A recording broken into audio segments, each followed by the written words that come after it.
اس سے نجات پائے زیادہ عرصہ نہیں ہوا کہ پہلی جنگ عظیم کا فساد کھڑا ہو گیا۔ اس سے نجات پائے 2 عشرے ہی ہوئے تھے کہ ہٹلر کی شکل میں نہ صرف یورپ بلکہ دنیا کو تباہی کا سامنا کرنا پڑا۔ اس سے نمٹے تو سوویت یونین، کولڈ وار اور نیوکلیئر جنگ جیسے عظیم خطرات کا سامنا کرنا پڑا۔ اس سے فارغ ہوئے تو دہشت گردی کے مسئلے کا سامنا کرنا پڑا۔ اس کے بعد اب روس اور چین کے اشتراک کی شکل میں ایک نیا مسئلہ ان کا منتظر ہے، اہل دانش اور ان کی رہنمائی۔ سیاسی لیڈر اپنی ناکامی کا امکان کم کرنے کے لیے جن لوگوں سے رہنمائی لیتے ہیں وہ فکری قیادت یا اہل دانش ہوتے ہیں۔ یہ وہ لوگ ہوتے ہیں جو عملی سیاست سے دور رہ کر لوگوں کی رہنمائی کرتے ہیں اور مسائل کے ایسے حل فراہم کرنے کی کوشش کرتے ہیں جن کے اثرات ہماگیر اور دور رس ہوتے ہیں، اور جہاں بظاہر اہل سیاست بھی بے بس ہو چکے ہوتے ہیں۔ اس کی ایک بڑی مثال کارل مارکس ہے، جس نے صنعتی انقلاب کے بعد سرمایہ دارانہ نظام کے بطن سے پیدا ہونے والے خبائث، ظلم اور بربریت کو اپنی کتاب داس کیپٹل میں موضوع بنا لیا۔ اس نے اشتراکیت کا وہ نقطہ نظر پیش کیا جس کی بنیاد پر لینن نے روس میں کمیونسٹ انقلاب کی بنیاد رکھی اور اسٹالن نے جسے ایک عالمی سیاسی طاقت کی شکل دے دی۔ تاہم پون صدی کے اندر ہی یہ نظریہ خود اپنی جنم بھومی روس سے نکال دیا گیا اور دنیا میں کہیں بھی اس کے لیے جائے پناہ نہیں بچی۔ فکری قیادت کی ایک اور مثال علامہ اقبال ہیں، جنہوں نے 2 قومی نظریہ پیش کیا۔ انہی کے افکار کی روشنی میں قائد اعظم نے پاکستان کی بنیاد رکھی، جو عالم اسلام کی سب سے بڑی اور دنیا کی 5ویں بڑی ریاست تھی۔ مگر آج یہ ریاست جس حال میں ہے اس سے اندازہ لگایا جا سکتا ہے کہ فکری قیادت کتنی بھی عظیم کیوں نہ ہو، مسائل ہمیشہ اس سے زیادہ طاقتور ثابت ہوتے ہیں۔ World view. ورلڈ ویو انسان کے فکر و عمل کی آخری منتہا ہے۔ یہ صدیوں کی مجموعی انسانی کاوش کے نتیجے میں آنے والا وہ نقطۂ نظر ہے جو اہل دانش کو سوچ کے منفرد زاویے دیتا ہے تاکہ خواہش کی تکمیل، وسائل کی منصفانہ تقسیم اور ظلم و جبر کے خاتمے کا کوئی حل وہ اپنے معروضی حالات میں پیش کر سکیں۔ تمام اہل دانش کسی نہ کسی ورلڈ ویو کے تحت ہی سوچتے ہیں، جیسے کارل مارکس نے الحاد کے ورلڈ ویو کے تحت اپنا فکر تشکیل دیا تھا، یا علامہ اقبال نے توحید کے ورلڈ ویو کے تحت اپنا نقطہ نظر پیش کیا تھا۔ ورلڈ ویو میں کائنات کے کینوس میں انسان کا مقام طے کیا جاتا ہے۔ اس میں کچھ بنیادی سوالات کے جواب دیے جاتے ہیں جو بظاہر بہت عام سے لگتے ہیں، مگر یہی وہ بنیادی تصورات ہوتے ہیں جن کے تحت ہر دانشور سوچتا اور ہر سیاستدان عمل کرتا ہے۔ مثلاً یہ کہ انسان اس دنیا میں کس مقصد کے تحت موجود ہے، اس کا کوئی خالق ہے یا نہیں، انسان کا انجام کیا ہے، یہ کائنات کیسے وجود میں آئی، وغیرہ۔ ورلڈ ویو کی خصوصیت یہ ہے کہ ایک طرف یہ اہل دانش کے لیے غور و فکر کا وہ بنیادی دائرہ طے کر دیتا ہے جس کے اندر رہ کر وہ مسائل کو حل کرنے کا راستہ تجویز کرتے ہیں، اور سیاستدان انہی کی رہنمائی میں عملی طور پر عام لوگوں کے مسائل کے حل کی جدوجہد کرتے ہیں۔ اس کے ساتھ یہ ورلڈ ویو ہر عام انسان سے مخاطب ہو کر اسے اپنی ذات کی سطح پر بھی بنیادی مسئلے کو حل کرنے کا لائحہ عمل دیتا ہے۔ یاد رہے کہ بنیادی مسئلہ وہی جو پیچھے بیان ہوا کہ انسان خواہشات کی تکمیل چاہتا ہے اور ان مسائل سے بچنا چاہتا ہے جو اس عمل میں پیدا ہوتے ہیں۔ چنانچہ ورلڈ ویو اوپر کی اس زنجیر کا پہلا سرا ہوتا ہے جس میں اگلی کڑیاں فکری اور سیاسی قیادت ہوتی ہیں، اور جس کے آخری سرے پر سماج اور عام آدمی ہوتا ہے۔ دوسری طرف یہ براہ راست ہر فرد کو مخاطب کر کے اسے اپنے دائرے میں مسائل کے حل اور خواہشات کی تکمیل کے لیے ایک درست زاویہ نظر عطا کرتا ہے۔ یوں یہ 2 پہلوؤں سے انسان کے بنیادی مسئلے سے متعلق ہوتا ہے۔ ورلڈ ویو کی اہمیت کو اس طرح بھی سمجھا جا سکتا ہے کہ پوری انسانی تاریخ میں سیاستدان بے گنتی اور اہل دانش ہزاروں پیدا ہوئے ہیں، جبکہ ورلڈ ویو 4 سے زیادہ وجود میں نہیں آ سکے، اور جب کوئی نیا ورلڈ ویو وجود میں آتا ہے تو پھر یہ پوری دنیا پر چھا جاتا ہے اور عالمی طور پر گہرے اثرات مرتب کرتا ہے۔ ذیل میں ہم ایک ایک کر کے 4 ورلڈ ویو کا تفصیلی جائزہ لیں گے۔ توحید پر مبنی ورلڈ ویو۔ توحید پر مبنی ورلڈ ویو کو حضرات انبیاء علیہم السلام ہر دور میں پیش کرتے رہے ہیں، اور آخری دفعہ اسے 1500 برس پہلے آخری نبی حضرت محمد مصطفیٰ صلی اللہ علیہ وسلم نے پیش کر کے قرآن مجید کی شکل میں محفوظ کر دیا تھا۔ یہ در حقیقت انسانی تاریخ کا پہلا ورلڈ ویو تھا، جس کا آغاز پہلے انسان حضرت آدم کے ساتھ ہو گیا تھا۔ اس ورلڈ ویو میں یہ بتایا جاتا ہے کہ اس کائنات کا ایک خدا ہے جس کے سوا نہ کوئی معبود ہے اور نہ اس کی خدائی میں کوئی مخلوق شریک ہے۔ یہی خدا انسانوں کا خالق و مالک ہے، اور اسی کے حضور انسانوں کو ایک روز لوٹ کر جانا ہے۔ یہ دنیا کی زندگی مجموعی انسانی زندگی کا 2 میں سے پہلا حصہ ہے۔ اس حصے میں انسانوں کا امتحان لیا جا رہا ہے۔ امتحان کی نوعیت ہی یہ دیکھنا ہے کہ انسان خواہشات کے پیچھے لگ کر اپنے اخلاقی وجود کو آلودہ کرتا ہے یا اخلاقی اقدار کی پابندی کرتے ہوئے اپنی خواہشات کو پورا کرتا ہے۔ جو لوگ پہلا کام کریں گے وہ اگلی دنیا میں جو موت کے بعد قائم ہوگی سزا کے مستحق ہوں گے، جبکہ خواہشات پر اخلاقیات کو ترجیح دینے والے لوگ آخرت میں ابدی جنت کے حقدار ہوں گے۔ انسان کے بنیادی مسئلے یعنی خواہش کی تکمیل اور اس راہ میں پیش آنے والی مشکلات کے بارے میں اس کا موقف یہ ہے کہ یہ دنیا تکمیل خواہش کی نہیں، بلکہ وہ دنیا تو آگے آ رہی ہے جہاں ان کی تمام خواہشات بے روک ٹوک پوری کی جائیں گی۔ اس دنیا میں انسان کی خواہشات کبھی پوری ہوں گی اور کبھی نہیں ہوں گی۔ پہلی صورت میں اسے شکر گزاری کا راستہ اختیار کرنا ہوگا اور دوسری شکل میں صبر کا۔ یہی درست اخلاقی رویہ ہے۔ خواہش کی تکمیل پر اس ورلڈ ویو میں کوئی پابندی نہیں، بس یہ بتا دیا گیا ہے کہ اس عمل میں ظلم، حق تلفی اور فواحش کا ارتکاب نہیں کرنا چاہیے۔ ہمیں دوسرے کے لیے مسئلہ پیدا کرنے والا بننے کے بجائے عدل اور احسان کرنے والا بننا چاہیے۔ نتائج اور انحرافات۔ یہ ورلڈ ویو اپنی خالص اور بے آمیز شکل میں جب بھی وجود میں آیا، اس نے زمین کو امن و سکون سے بھر دیا اور انسانوں کو وہ زیادہ سے زیادہ راحت فراہم کی جو اس دنیا میں ممکن ہے۔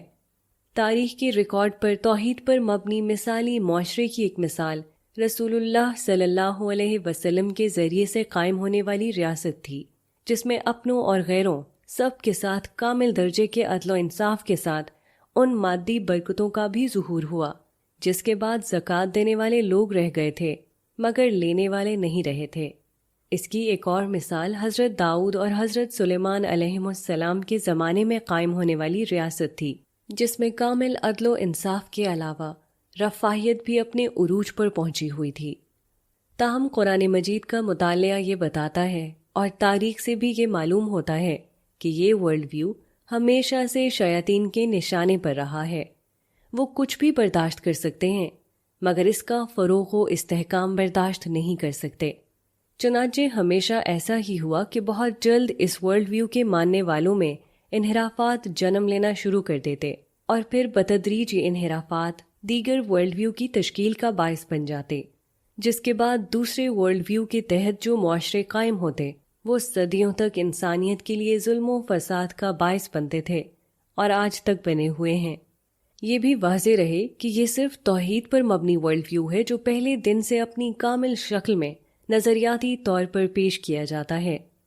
اس کے برعکس تمام ورلڈ ویو کا معاملہ یہ ہے کہ پہلے ایک طویل عرصے تک عملی انحراف موجود رہتے ہیں، پھر ایک وقت آتا ہے کہ ذہین لوگ اٹھتے ہیں اور بتدریج ایک ایسا ورلڈ ویو پیش کر دیتے ہیں جو ان عملی انحرافات کو نظریاتی جواز بخش دیتا ہے۔ مشرکانہ ورلڈ ویو۔ مشرکانہ ورلڈ ویو نے توحیدی معاشروں ہی میں اس وقت جنم لیا جب لوگوں نے اپنی عقیدتوں کا مرکز غیر اللہ کو بنانا شروع کیا۔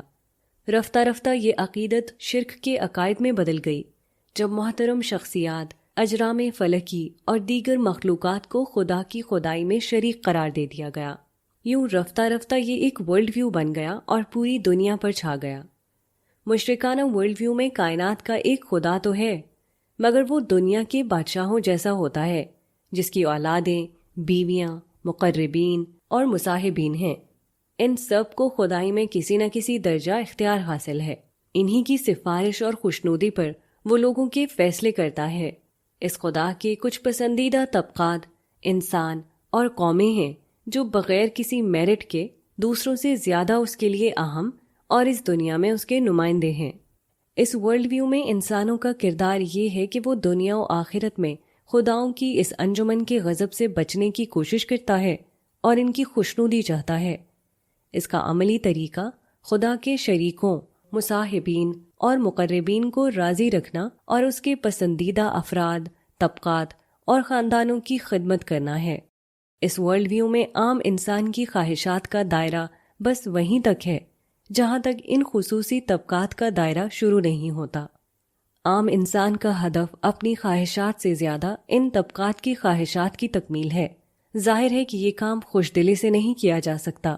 اس مقصد کے لیے اہل مذہب اور اہل حکومت کا گٹھ جوڑ وجود میں آتا ہے۔ حکمران چاہتے ہیں کہ لوگ خوش دلی سے ان کی اطاعت کریں اور ان کے ظلم و ستم پر ان کے خلاف بغاوت نہ کریں۔ اہل مذہب اپنے مفادات کے لیے اس حکمران طبقے کو خدائی سند دے دیتے ہیں۔ یہ ان کے لیے خدا کے نام پر لوگوں پر حکومت کرنا اور اپنی اطاعت پر خوش دلی سے عمل کروانا آسان ہو جاتا ہے۔ اس کے عوض حکمران اہل مذہب کو ہر طرح کی مراعات دیتے ہیں اور ان کے اپنے دائرے میں ان کو مکمل منمانی کی اجازت ہوتی ہے۔ مشرکانہ ورلڈ ویو میں اہل مذہب اور اہل حکومت کے اس گٹھ جوڑ کی شکلیں مختلف زمانوں، تہذیبوں، قوموں اور علاقوں میں الگ الگ ہو سکتی ہیں، مگر مشترکہ چیز یہی ہے کہ اپنی خواہشات کی تکمیل اور مفادات کے حصول کے لیے دونوں مل کر عام لوگوں کا کھلا استحصال کرتے ہیں۔ مشرکانہ ورلڈ ویو کے پیچھے کارفرما اس گٹھ جوڑ نے ہزاروں برس تک انسانی معاشروں کو ظلم و فساد کا شکار کیے رکھا اور ایک ایسی دنیا تخلیق کی جس میں ان طاقتور طبقات کو اپنی خواہشات کی تسکین کے لیے ہر طرح کی منمانی کی اجازت تھی، مگر باقی لوگوں کے لیے یہ دنیا جہنم بنی رہی۔ یہ الگ بات ہے کہ قدرتی آفتوں، جنگوں اور خانہ جنگیوں اور سب سے بڑھ کر موت کے ہاتھوں طاقتور طبقات کی جنت بھی بار بار جہنم بنتی رہی۔ راہبانہ ورلڈ ویو۔ راہبانہ ورلڈ ویو نے مشرکانہ معاشروں سے جنم لیا۔ تاریخ کے صفحات پر اس کی سب سے نمایاں مثال ہندوستان ہے، جہاں مشرکانہ ورلڈ ویو کے ظلم نے نظریاتی شکل اختیار کر لی تھی۔ یہاں طاقتور طبقات نے کمزور طبقات کو دلت، شودر، ملیچ قرار دے کر ناپاک اور ہمیشہ کے لیے باقی طبقات کا غلام بنا دیا تھا۔ اس ظلم کو دیکھ کر خود طاقتور طبقات میں باضمیر لوگوں نے آواز اٹھانا شروع کی۔ اس سلسلے کی پہلی نمایاں بغاوت جین مت تھا، جس کا ظہور 9ویں اور 8ویں صدی قبل مسیح میں ہوا۔ 6 صدی قبل مسیح میں جین مت میں مہاویر جیسی شخصیت نے جنم لیا، جس نے جین مت کو ایک نیا عروج دیا۔ اسی زمانے میں گوتم بدھ نے بدھ مت کی بنیاد رکھی۔ ان دونوں مذاہب نے ہندو مذہب میں موجود کچھ تصورات اور روایات کو اساس بنایا اور راہبانہ ورلڈ ویو کو دنیا میں عملاً متعارف کرا دیا۔ راہبانہ ورلڈ ویو اپنے ظہور کے ساتھ ہی تیزی سے پھیلا اور جنوبی ایشیا، جنوب مشرقی ایشیا اور ایشیا کے تمام علاقوں تک پھیل گیا۔ اس کے علاوہ دنیا کے تمام مذاہب اور فلسفیانہ افکار پر گہرے اثرات ڈالے۔ اسلام میں تصوف، یہودیت میں قبالہ اور مسیحیت میں رہبانیت کے علاوہ فلسفے میں افلاطونیت پر اس کے گہرے اثرات دیکھے جا سکتے ہیں۔ راہبانہ ورلڈ ویو کی مقبولیت کی بنیادی وجہ اس کی اعلیٰ اخلاقی تعلیمات تھیں، جن کی اپیل مشرکانہ معاشروں میں بہت زیادہ تھی۔ یہ ورلڈ ویو مشرکانہ معاشروں کے اس تصور خدا کے خلاف ایک بغاوت بھی تھا جو شرکاء کے ہاتھوں بالکل بے بس ہو چکا تھا اور عملی طور پر جس کی کوئی حیثیت نہ تھی، جس کے بعد ایسے خدا کا کائنات میں کوئی عملی کردار نہیں رہا۔ اس ورلڈ ویو میں ان خواہشات کو بھی فساد سمجھ لیا گیا جو دراصل طاقتور طبقات کے لیے خاص ہو چکی تھی۔ اس کے بعد جو تعلیمات وجود میں آئیں، ان میں اس ورلڈ ویو نے خواہش کو فساد کی جڑ قرار دے کر انسانوں کو ترک دنیا پر آمادہ کیا اور اس کے لیے لوگوں کو آمادہ کرنے کی خاطر یہ فلسفہ دیا کہ اس کائنات میں کوئی خدا نہیں بلکہ ایک برتر روح ہے جو ہر شے میں جاری ہے۔ انسان اسی روح سے جدا ہو کر جسد خاکی میں ظہور پذیر ہوا ہے اور اس کا ہدف ترک خواہش اور ترک دنیا کے ذریعے سے واپس اس روح میں جا ملنا ہے۔ آتما کا پرماتما سے یہ ملاپ نروان، موکش اور مکتی جیسے ناموں سے مشہور ہوا، جس میں روح مادی آلائشوں سے پاک ہو کر جو خواہش کا ماخذ ہے برتر روح میں جا ملتی اور ابدی سکون پا لیتی ہے۔ جن لوگوں کے لیے ترک دنیا اور ترک خواہش کی اس راہ پر چلنا ممکن نہ تھا، ان کو یہ تعلیم دی گئی کہ اعلیٰ اخلاقی رویے کو اختیار کر کے خواہش کو قابو میں کرنا سیکھیں۔ یہ زندگی گزارنے کی گرچہ ایک کمتر سطح تھی، مگر اس میں امکان تھا کہ اگلے جنم میں انسان کو بہتر موقع ملے گا کہ وہ مکتی اور شانتی پا سکے۔ اس ورلڈ ویو کی ترک دنیا اور ترک خواہش کی خصوصیت اس کی سب سے بڑی خرابی بن کر سامنے آئی۔ جب خواہش کو فساد کی جڑ سمجھا جائے گا اور اعلیٰ اذہان کے لیے ترک دنیا ہدف قرار پائے گا، تو پھر ایسے معاشرے ہنگامے زندگی کا تحمل نہیں کر پاتے۔ چنانچہ ایک طرف یہ ورلڈ ویو دنیا کے مرکزی معاشروں میں کوئی غالب کردار ادا نہیں کر سکا، اور دوسری طرف جب کبھی شرک، توحید اور الحاد کے ورلڈ ویو کی حامل تہذیبوں سے اس کا واسطہ پڑا، اسے پیچھے ہی ہٹنا پڑا۔ چنانچہ ہندوستان میں مشرکانہ ورلڈ ویو، جنوب مشرقی ایشیا اور جنوبی ایشیا کے بعض علاقوں میں توحیدی ورلڈ ویو، اور باقی ایشیا میں ملحدانہ ورلڈ ویو کے سامنے اسے ڈھیر ہونا پڑا یا اس پر ان کے گہرے اثرات ہوئے۔ ملحدانہ ورلڈ ویو کا ظہور۔ ملحدانہ ورلڈ ویو نظری اور عملی پہلوؤں سے پہلے ہی سے موجود تھا۔ مشرکانہ معاشروں میں طاقتور طبقات کی خواہش پرستی اور راہبانہ ورلڈ ویو کا خدا، جو ایک ہستی کے بجائے ایک کائناتی روح تھا، بہت پہلے انسانیت کو اس مقام تک لے آئے تھے جہاں وہ خدا کا مکمل انکار کر دیتی۔ مگر اس راہ میں ابراہیمی مذاہب رکاوٹ بن گئے۔ پہلے یہودیت، پھر مسیحیت اور پھر اسلام نے اس ماحول میں توحید کا علم بلند کیے رکھا۔ مگر جب اہل اسلام میں، جو توحید کے آخری علم بردار تھے، انحراف بتدریج بڑھتا چلا گیا اور وہ توحید خالص کے بجائے راہبانہ اور مشرکانہ ورلڈ ویو کے اسیر ہو گئے، تو ایک طرف خدا کی رحمت ان سے دور ہو گئی اور دوسری طرف یورپ کے سوچنے سمجھنے والے افراد کی نگاہوں میں مشرکانہ اور راہبانہ مسیحیت اور اسلام میں کوئی فرق نہیں رہا۔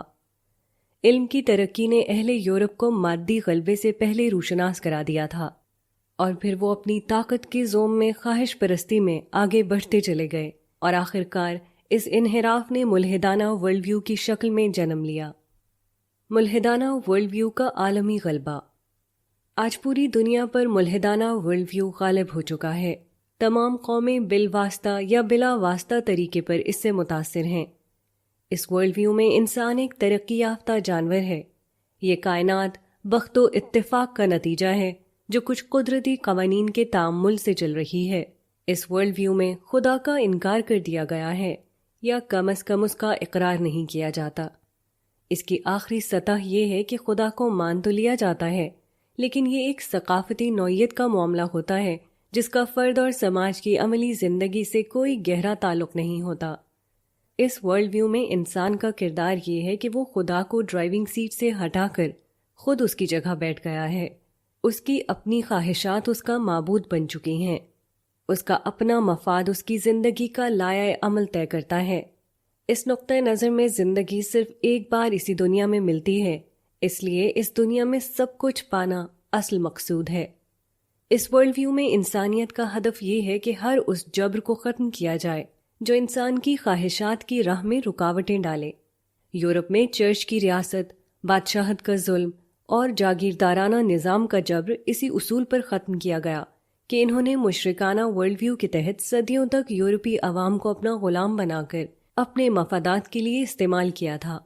اس کے ساتھ ہی اس میں تکمیل خواہش کے لیے ہر اس ذریعے کو استعمال کیا جاتا ہے جو دستیاب ہو۔ موجودہ دور کی سائنسی ایجادات، سماجی اخلاقیات، فلاحی ریاست، تحریر و تقریر کی آزادی، انسانی حقوق، غرض دور جدید کی تمام اقدار اسی ورلڈ ویو کے تحت بنی ہیں۔ مغرب کا پورا نظام، تربیت کے ادارے اور پوری تہذیب کا بنیادی خیال یہی ہے۔ چنانچہ ان تمام چیزوں کے زیر اثر مغربی ممالک میں جو نظام زندگی وجود میں آیا ہے، اس میں فرد کی زندگی بہت سہل و آسان ہو گئی ہے۔ دنیا بھر کے غریب اور ترقی پذیر ممالک کے نوجوانوں کی منزل یورپ، امریکہ اور آسٹریلیا کے وہ بر اعظم ہیں جہاں یہ ورلڈ ویو اپنے نتائج پوری طرح دکھا چکا ہے۔ ملحدانہ ورلڈ ویو کی تباہ کاریاں۔ تاہم اس جگہ چوند میں کچھ تلخ حقائق ہیں جو نظروں سے اوجھل ہو جاتے ہیں، مگر تاریخ اور سماجیات کے کسی طالب علم کی نگاہوں سے وہ پوشیدہ نہیں رہ سکتے۔ ان میں سے زیادہ اہم یہ ہے کہ ملحدانہ ورلڈ ویو انسانی تاریخ کا سب سے زیادہ تباہ کن نظریہ ثابت ہوا ہے۔ اس نظریے کے حاملین، جن کا تعلق یورپ سے تھا، اپنے بر اعظم سے نکلے اور دنیا کے ہر آباد بر اعظم میں انہوں نے تباہی کے وہ نشان چھوڑے ہیں جن کی مثال انسانی تاریخ میں نہیں ملتی۔ یہ جب ایشیا آئے تو یہاں کے لوگوں کا اقتدار ختم کر کے ان کی ریاستوں پر نہ صرف قبضہ کیا بلکہ ان کے تمام وسائل لوٹ کر لے گئے۔ اس سے بدتر معاملہ انہوں نے افریقہ میں کیا، جہاں وسائل کے ساتھ وہ مقامی لوگوں کو بھی غلام بنا کر اپنے ساتھ لے گئے۔ ان کا بدترین معاملہ جنوبی و شمالی امریکہ اور آسٹریلیا میں رہا، جہاں مقامی باشندوں کا صفایا کرنے کے بعد وہ ان تینوں بر اعظموں کے مالک بن بیٹھے ہیں۔ دوسروں کے علاوہ انہوں نے خود اپنے لوگوں کے ساتھ بھی کچھ اچھا نہیں کیا۔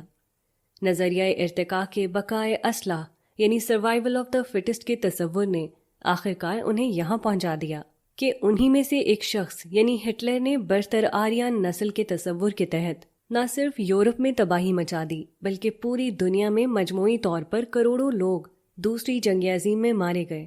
آج بھی اپنے مفادات کے لیے مغربی طاقتیں کمزور ملکوں کو برباد کرنے میں دیر نہیں لگاتی۔ اسی سے اس نقطۂ نظر کی بنیادی خامی واضح ہوتی ہے کہ یہ اپنی خواہشات کی لامحدود تسکین کے جس راستے کو اختیار کرتا ہے وہ دوسروں پر ظلم اور دھرتی پر فساد کو جنم دیتا ہے۔ اس کی دوسری اور زیادہ اہم خرابی یہ ہے کہ یہ تکمیل خواہش کے جس مسئلے کو حل کرنے کی کوشش کر رہا ہے وہ اس دنیا میں ختم ہو ہی نہیں سکتا بلکہ 10 دوسرے مسائل جنم دیتا ہے۔ جیسے مغرب نے خواہش کی تکمیل کے لیے جنسی آزادی کا راستہ کھولا تو وہ آزاد جنسی تعلق اوریانی پورنوگرافی سے آگے بڑھ کر ہم جنس پرستی تک پہنچے، اور اب اس جگہ آ گئے ہیں کہ مرد و زن کو یہ آزادی دے دی گئی ہے کہ وہ اپنی صنف خود طے کرے۔ اس پورے عمل میں انسان غیر انسان ڈی ہیومنائز ضرور ہو رہا ہے مگر خواہش کی تسکین نہیں ہوئی۔ چنانچہ مغربی انسان پچھلی 1 صدی سے اقبال کے اس شعر کی عملی تصویر بنا ہوا ہے۔ ڈھونڈ رہا ہے فرنگ عیش جہاں کا دوام، وائے تمنائے خام، وائے تمنائے خام۔ موجودہ دور کے مسلمان کہاں کھڑے ہیں؟ ہم پیچھے اشارہ کر چکے ہیں کہ ملحدانہ ورلڈ ویو کے ظہور کی بنیادی وجہ مسلمانوں کا دوسرے ورلڈ ویو سے متاثر ہو جانا ہے۔ آج مسلمان بظاہر توحید کے علمبردار ہیں مگر عملی طور پر ان کی غالب اکثریت ملحدانہ خواہش پرستی، راہبانہ تصورات اور مشرکانہ نظریات کی اسیر ہے۔ اللہ تعالیٰ نے انحرافات پر مبنی تمام ورلڈ ویو کے سامنے آخری مورچہ حضرت ابراہیم اور ان کی اولاد اور پیروکاروں کی شکل میں لگایا تھا۔ جب یہ مورچہ لگایا گیا تھا تو ان کو بتا دیا گیا تھا کہ ان کی اولاد میں سے جو لوگ توحید کی پیروی کریں گے ان پر خدائی رحمتوں اور برکتوں کا ظہور ہوگا، اور جو اسے چھوڑیں گے ان پر بطور سزا دیگر اقوام کو مسلط کر دیا جائے گا۔ چنانچہ مسلمانوں کے انحرافات کے بعد جب یہ سزا آخری دفعہ مسلط ہونے لگی تو اس کا ایک عظیم محاذ ہندوستان تھا، جہاں مسلمان اقلیت ہونے کے باوجود صدیوں سے غالب تھے، مگر سزا کے بعد وہ بری طرح مغلوب ہو گئے۔ اس موقع پر جو مصلحین اٹھے ان میں سے ایک حالی تھے جنہوں نے اپنی نظم مسدس حالی میں مسلمانوں کا جو نقشہ کھینچا ہے وہ نہ صرف مسلمانوں کی منظوم تاریخ ہے بلکہ اپنی ذات میں مسلمانوں کے اس حال کا تفصیلی بیان ہے جو بتاتا ہے کہ ان پر یہ سزا کیوں مسلط ہوئی۔ حالی کی یہ نظم 1879 میں شائع ہوئی اور اب اس کی اشاعت پر 150 برس گزر چکے ہیں، مگر مجال ہے کہ مسلمانوں کی حالت میں کوئی بہتری ہوئی ہو۔ ہاں، انحطاط بڑھا ضرور ہے کہ قوم کے ایک محدود طبقے کے سوا مجموعی طور پر حالی کی رہنمائی اور نشاندہی کو رد کر دیا گیا تھا۔ علی گڑھ تحریک نہ ہوتی تو کوئی حالی کو جانتا بھی نہیں۔ اس زمانے کا ایک شعر اس صورتحال کو بڑی خوبی سے بیان کرتا ہے جس میں حالی کو بدترین مخالفت کا سامنا کرنا پڑا۔ شعر اس طرح ہے: ابتر ہمارے حملوں سے حالی کا حال ہے، میدان پانی پت کی طرح پائمال ہے۔ حالی نے جو کچھ ہمارا نقشہ کھینچا تھا اس کی تفصیل تو مسدس میں پڑھی جا سکتی ہے، مگر کچھ نمائندہ اشعار بھی اس کے بیان کے لیے کافی ہیں۔ ایمانیات کے متعلق وہ لکھتے ہیں، کرے غیر گر بت کی پوجا تو کافر، جو ٹھہرائے بیٹا خدا کا تو کافر، جو کہ آگ پر بہرے سجدہ تو کافر، کواکب میں مانے کرشمہ تو کافر، مگر مومنوں پر کشادہ ہیں راہیں، پرستش کریں شوق سے جس کی چاہیں، نبی کو جو چاہیں خدا کر دکھائیں، اماموں کا رتبہ نبی سے بڑھائیں، مزاروں پہ دن رات نظریں چڑھائیں، شہیدوں سے جا جا کے مانگیں دعائیں، نہ توحید میں کچھ خلل اس سے آئے، نہ اسلام بگڑے نہ ایمان جائے۔ مسلمانوں کے باہمی مذہبی تعلقات کو وہ اس طرح بیان کرتے ہیں، نہ سنی میں اور جعفری میں ہو الفت، نہ نعمانیوں شافعی میں ہو ملت، وہابی سے صوفی کی کم ہو نہ نفرت، مقلد کرے نہ مقلد پہ لعنت، رہے اہل قبلہ میں جنگ ایسی باہم، کہ دین خدا پر ہنسے سارا عالم۔ اہل علم کے متعلق یہ اشعار دیکھیے، بڑھے جس سے نفرت وہ تقریر کرنی، جگر جس سے شک ہو وہ تحریر کرنی، گناہگار بندوں کی تحقیر کرنی، مسلمان بھائی کی تکفیر کرنی، یہ ہے عالموں کا ہمارے طریقہ، یہ ہے ہادیوں کا ہمارے سلیقہ۔ عوام کی اخلاقی حالت کو اس طرح بیان کرتے ہیں، تغلب میں بدنیتی میں دغا میں، نمود اور بناوٹ فریب اور ریا میں، سعایت میں بہتان میں افطرا میں، کسی بزم بے گانا و آشنا میں، نہ پاؤ گے رسوا و بدنام ہم سے، بڑھے پھر نہ کیوں شان اسلام ہم سے۔ مجالس میں غیبت کا زور اس قدر ہے، کہ آلودہ اس خون میں ہر بشر ہے، نہ بھائی کو بھائی سے یاں درگزر ہے، نہ ملا کو صوفی کو اس سے حذر ہے، اگر نشے میں ہو غیبت میں پنہاں، تو ہوشیار پائے نہ کوئی مسلمان۔ امیر و غریب کی حالت کو ایسے بیان کرتے ہیں، جنہیں 4 پیسے کا مقدور ہے یا سمجھتے نہیں ہیں وہ انسان کو انسان، موافق نہیں جن سے ایام دوراں، نہیں دیکھ سکتے کسی کو وہ شاداں، نشے میں تکبر کے ہے چور کوئی، حسد کے مرض میں ہے رنجور کوئی۔ طاقت اور دولت کے خواہش مند موقع پرستوں کا ذکر اس طرح کرتے ہیں، خوش آمد میں ہم کو وہ قدرت ہے حاصل، کہ انسان کو ہر طرح کرتے ہیں مائل، کہیں احمقوں کو بتاتے ہیں عاقل، کہیں ہوشیاروں کو کرتے ہیں غافل، کسی کو اتارا کسی کو چڑھایا، یوں ہی سینکڑوں کو اسامی بنایا۔ ان جیسے ان گنت اشعار مسدس میں قوم کے ہر طبقے کی حالت زار کا بہترین بیان ہے۔ سوال یہ ہے کہ ان میں کس چیز میں 150 برس میں ہم پہلے سے بہتر ہو گئے ہیں؟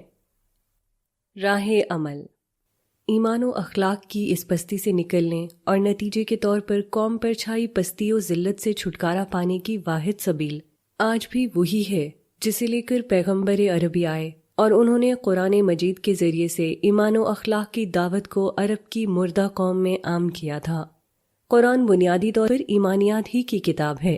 ایمانیات گرچہ کچھ حقائق کا بیان ہے، لیکن در حقیقت قرآن مجید ایمانیات کو 1000 طریقے سے دہرا کر مسلمانوں کا ورلڈ ویو تشکیل دیتا ہے۔ ہم ابتدا میں ورلڈ ویو کی یہ خصوصیت بیان کر چکے ہیں کہ ایک طرف وہ دانشوروں اور ان کے افکار کے تحت سیاستدانوں کو وہ راستہ دکھاتا ہے جس کو اختیار کر کے وہ فرد و اجتماع کے مسائل کو حل کرنے کی کوشش کر سکتے ہیں۔ اس کے ساتھ ورلڈ ویو کی یہ خصوصیت ہے کہ فرد کو بھی زندگی گزارنے کے ایسے بنیادی اصول دیتا ہے جو حالات کی تمام تر خرابی میں بھی ان کے لیے ایک اچھی زندگی گزارنا آسان کر دیتے ہیں۔ ہم ذیل میں کچھ ایسے ہی بنیادی اصول بیان کر رہے ہیں جو قرآن مجید کی رہنمائی سے سامنے آتے ہیں۔ احتساب غیر کے بجائے ذاتی احتساب۔ ہمارا ملک اگر مسائلستان بن گیا ہے تو اس کی ایک بنیادی وجہ یہ ہے کہ یہاں ہر شخص اپنی ہر بدعملی اور خرابی کے لیے ایک عذر رکھتا ہے اور سارا الزام کسی دوسرے پر ڈال دیتا ہے۔ اس کے نتیجے میں جو نفسیات وجود میں آتی ہے اسے کسی مغربی دانشور نے اس طرح بیان کیا ہے: He that is good for making excuses is seldom good for anything else. یعنی جو شخص بہانہ بنانے میں بہت اچھا ہو وہ کم ہی کسی دوسرے کام میں اچھا ہوتا ہے۔ یہی ہمارے ملک میں ہو رہا ہے کہ کوئی شخص اپنی ذمہ داری درست طریقے سے سر انجام نہیں دے رہا، مگر اپنی اصلاح کے بجائے سارا الزام دوسروں پر ڈال کر مطمئن ہو جاتا ہے۔ یہ ہماری خرابی کی بنیادی وجہ ہے جو قرآن مجید کے اس اصلاحی پروگرام کو چھوڑنے کے نتیجے میں پیدا ہوئی ہے کہ ہر شخص پر صرف اس کی اپنی ذمہ داری ہے۔ اس سے ہٹ کر دوسروں تک بات پہنچانے کی ذمہ داری ہر شخص پر اپنے دائرۂ اثر اور دائرۂ اختیار کے لحاظ سے عائد ہوتی ہے۔ دوسرے نہیں بدلتے تو یہ ان کا اور خدا کا معاملہ ہے۔ ہمارا اصل فوکس اپنی اصلاح پر رہنا چاہیے کہ ہم روز قیامت اسی حوالے سے مسئول ہوں گے۔ قرآن مجید نے اس بات کو اس طرح بیان کیا ہے: ایمان والو، تم اپنی فکر کرو، تم راہ ہدایت پر ہو، تو جنہوں نے گمراہی اختیار کر لی ہے وہ تمہارا کچھ نہیں بگاڑیں گے۔ تم سب کو اللہ ہی کی طرف پلٹنا ہے، پھر وہ تمہیں بتا دے گا جو کچھ تم کرتے رہے ہو۔ سورہ مائدہ آیت 105۔ ایمان والو، اللہ سے ڈرو، اور تم میں سے ہر شخص دیکھے کہ اس نے کل کے لیے کیا سامان کیا ہے۔ اسے دیکھو اور اللہ سے ڈرتے رہو، اللہ یقیناً جانتا ہے جو کچھ تم کرتے ہو۔ سورہ حشر آیت 18۔ قرآن نے فرد کے سامنے نجات کا جو ہدف رکھا ہے وہ یہ نہیں کہ اس نے دنیا کو بدلنے کی جد و جہد کی یا نہیں، اصل ہدف اپنی ذات کی اصلاح ہے۔ جو مومن ہو کر اس کے حضور آئیں گے، جنہوں نے نیک عمل کیے ہوں گے، تو یہی لوگ ہیں جن کے لیے اونچے درجے ہیں، ہمیشہ رہنے والے باغ جن کے نیچے نہریں بہتی ہوں گی، ان میں وہ ہمیشہ رہیں گے، اور یہ صلہ ہے ان کا جو پاکیزگی اختیار کریں۔ سورہ طٰہٰ آیت 76۔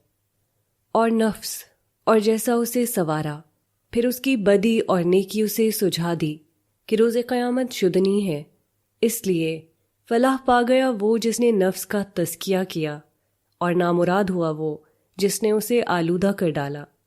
سورہ شمس آیت 7 تا 10۔ قرآنی ورلڈ ویو میں فلاح آخرت اصل چیز ہے، اور یہ چیز اس دنیا میں تزکیہ نفس یعنی اخلاق، شخصیت کی پاکیزگی سے حاصل ہوتی ہے۔ اس کا محرک قرآنی ایمانیات کا یہ پہلو ہے کہ جس خدا کے سامنے جا کر پیش ہونا ہے وہ آج بھی ہر چیز دیکھ رہا ہے اور ہر چیز سے باخبر ہے۔ جس شخص کا یقین اس پر ہو جائے وہ ہر وقت اپنی اصلاح اور بہتری کی فکر میں رہے گا، اور نتیجے کے طور پر ایسا فرد جس گھر، دفتر، ادارے، محلے اور قوم میں ہوگا وہاں دوسروں کے لیے کبھی کوئی مسئلہ پیدا نہیں کرے گا، بلکہ انہیں آسانیاں فراہم کرے گا۔ اجتماعی خیر کا اس کے سوا کوئی دوسرا فارمولہ مؤثر نہیں ہوتا۔ اطمینان قلب۔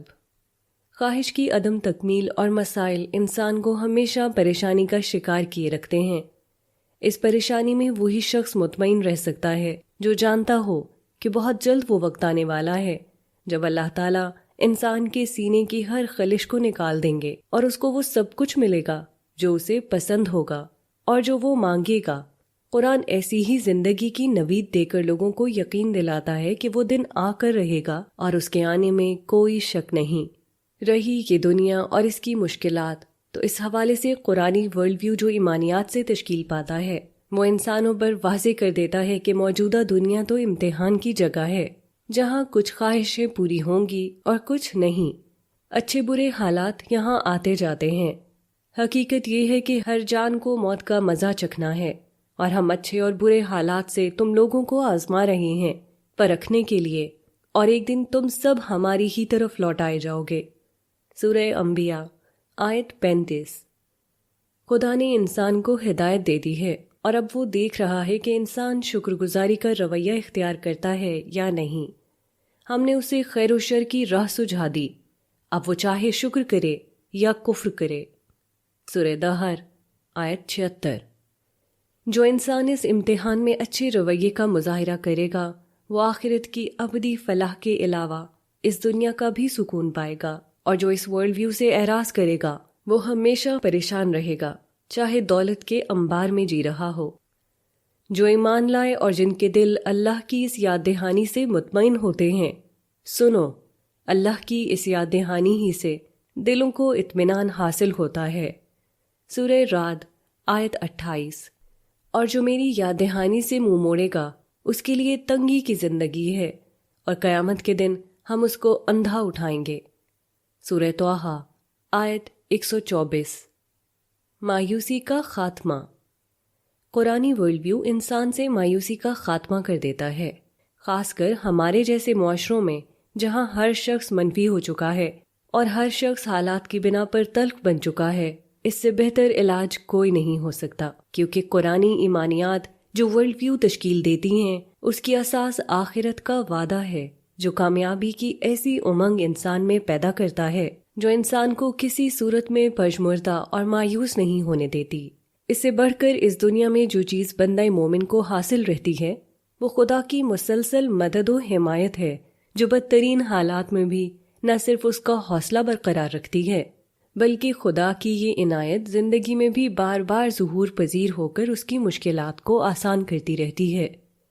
قرآن مجید میں خدا کے اس وعدے کو ایسے بیان کیا گیا ہے، اور جو لوگ اللہ سے ڈریں گے انہیں کوئی مشکل پیش آئی تو اللہ ان کے لیے نکلنے کا رستہ پیدا کرے گا اور انہیں وہاں سے رزق دے گا جدھر ان کا گمان بھی نہ جاتا ہو، اور جو اللہ پر بھروسہ کریں گے وہ ان کی دستگیری کے لیے کافی ہے۔ بے شک اللہ اپنے ارادے پورے کر کے رہتا ہے۔ ہاں یہ ضرور ہے کہ اللہ نے ہر چیز کے لیے ایک تقدیر مقرر کر رکھی ہے۔ سورہ طلاق آیت 2-3۔ برائی کو شکست۔ اس دنیا میں انسانی مسائل کی ایک بڑی وجہ انسان کا غیر اخلاقی زندگی گزارنا ہے۔ قرآنی ورلڈ ویو جو عملی تعلیمات دیتا ہے وہ ہر اس جگہ پر روک بٹھا دیتی ہیں جہاں سے انسان برائی کو وجود میں لاتا ہے۔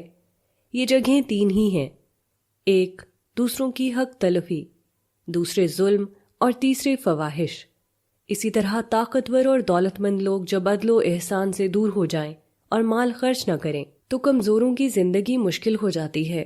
قرآن مجید کی ایک اصولی آیت جو اس کی تمام اخلاقی تعلیمات کی بنیاد ہے اس بات کو ایسے موضوع بنا لیتی ہے۔ بے شک اللہ اس میں عدل اور احسان اور قرابت مندوں کو دیتے رہنے کی ہدایت کرتا ہے اور بے حیائی، برائی اور سرکشی سے روکتا ہے۔ وہ تمہیں نصیحت کرتا ہے تاکہ تم یاد دہانی حاصل کرو۔ سورہ نحل آیت 90۔ قرآن کی ساری اخلاقی تعلیمات انہی 6 چیزوں کے گرد گھومتی ہیں، اور نتیجے کے طور پر اس ورلڈ ویو میں جینے والے لوگ معاشرے میں برائی کے بجائے خیر پھیلانے والے بن جاتے ہیں۔ توازن کی زندگی اور اجتماعی رفاہیت۔ قرآنی ورلڈ ویو میں گرچہ سارا زور آخرت پر ہے، مگر یہاں دنیا کی کسی نعمت و لذت کو حرام نہیں کیا گیا سوائے ان چیزوں کے جن میں اوپر بیان کردہ برائی کی 3 اساسات پائی جاتی ہوں، یعنی حق تلفی، ظلم اور فواحش۔ اس کے نتیجے میں یہ ورلڈ ویو نہ خواہش پرستی کو جنم دیتا ہے نہ رہبانیت کو، بلکہ ایک متوازن زندگی کو فروغ دیتا ہے۔ اسی طرح یہ ورلڈ ویو یقین دلاتا ہے، اور تاریخ اس کی شاہد ہے، کہ جب کبھی یہ ورلڈ ویو اپنی کامل شکل میں لوگوں نے اجتماعی طور پر اختیار کیا، آسمان نے اپنی برکتیں نازل کر دیں اور زمین نے اپنے خزانے اگل دیے۔ حضرت داؤد و سلیمان علیہ السلام کی بادشاہی اور خلافت راشدہ میں دولت کی کثرت و ریل پیل اس کا وہ تاریخی ثبوت ہے جو ناقابل تردید ہے۔ یہ اسی قرآنی وعدے کا ظہور ہے جس کا اظہار اس طرح کیا گیا ہے۔ اور اگر اپنی اجتماعی حیثیت میں تورات و انجیل پر اور اس چیز پر قائم ہو جاتے جو ان کے پروردگار کی طرف سے ان پر اتاری گئی ہے، تو اپنے اوپر سے اور پاؤں کے نیچے سے رزق پاتے۔ سورہ مائدہ آیت 66۔ خلاصہ: انسان ہو یا معاشرہ، دونوں اپنی زندگی ورلڈ ویو کے تحت گزارتے ہیں۔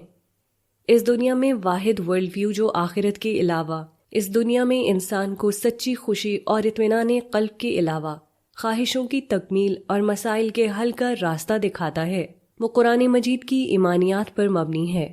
بدقسمتی سے مسلمانوں نے قرآن مجید کی ایمانیات میں اپنے مشرکانہ توہمات، راہبانہ تصورات اور ملحدانہ دنیا پرستی کی ایسی آمیزش کر دی ہے کہ نہ وہ ادھر کے رہے ہیں نہ ادھر کے۔ اس صورتحال سے نکلنے کا واحد راستہ قرآن مجید ہے اور اس کی ایمانیات پر کامل یقین ہے۔ قرآن مجید کو جب اس پس منظر میں پڑھا جائے گا تو تو یہ زندگی بدل دینے والی کتاب ثابت ہوگی۔ یہ فرد کی دنیا و آخرت کو بہتر کرے گی، مگر اس کے ساتھ رفتہ رفتہ معاشرے کو بھی بہتر کر دے گی۔